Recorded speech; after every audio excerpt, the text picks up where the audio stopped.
আমার এই ভিডিওটা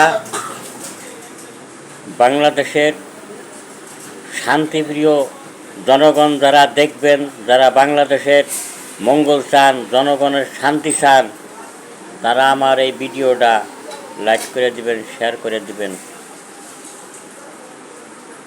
এই আপনাদের কাছে অনুরোধ।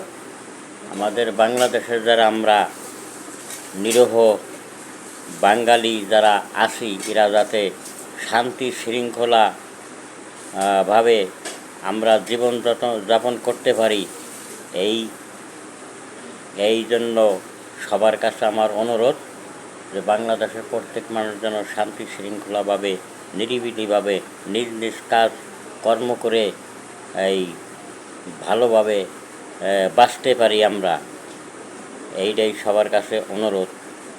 আর ওই কুখ্যাত পার্টি যারা আছে, দুর্নীতিবাজ, এই খারাপ যে লোকগুলো আছে, আমরা ওদের থেকে যেভাবে আমরা বাংলাদেশের এই জনগণ যাতে আমরা এই দেশের মঙ্গল করতে পারি বা দেশকে ভালোবাসতে পারি, এইটা থাকবে আমাদের চেষ্টা। এবং সরকার যেন ওই দুর্নীতিপরায়ণ লোকগুলার প্রতি যেন দৃষ্টি রাখে এবং তাদেরকে যেন দমন যথেষ্ট চেষ্টা করে, তাদেরকে দমন রাখার জন্য, যাতে দেশের নিরাপত্তা, শান্তি শৃঙ্খলা, ঐক্য, আপনার এই সার্বভৌমত্ব যাতে টিকে থাকে, এর প্রতি সরকার যেন দৃষ্টি রাখে, কঠোর দৃষ্টি রাখে।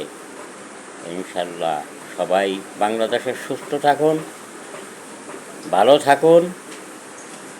আর বাংলাদেশের জন্মগতভাবে প্রত্যেক এই ধর্ম অনুসারীদের প্রত্যেকের সমান অধিকার এই দেশে বাইচে থাকার জন্য, শান্তি শৃঙ্খলাভাবে।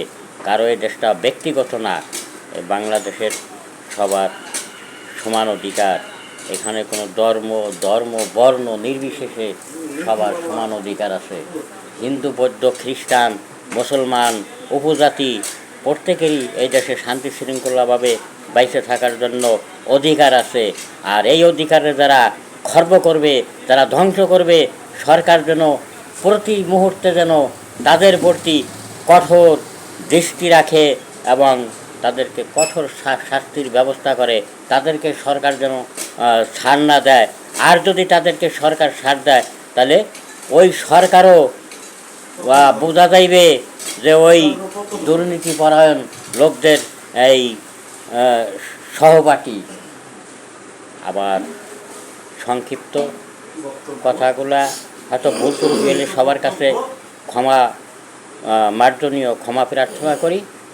আপনারা সবাই বাংলাদেশের লোকগুলা ভালো থাকুক, বাংলাদেশ সুস্থ থাকুক। আসসালামু আলাইকুম।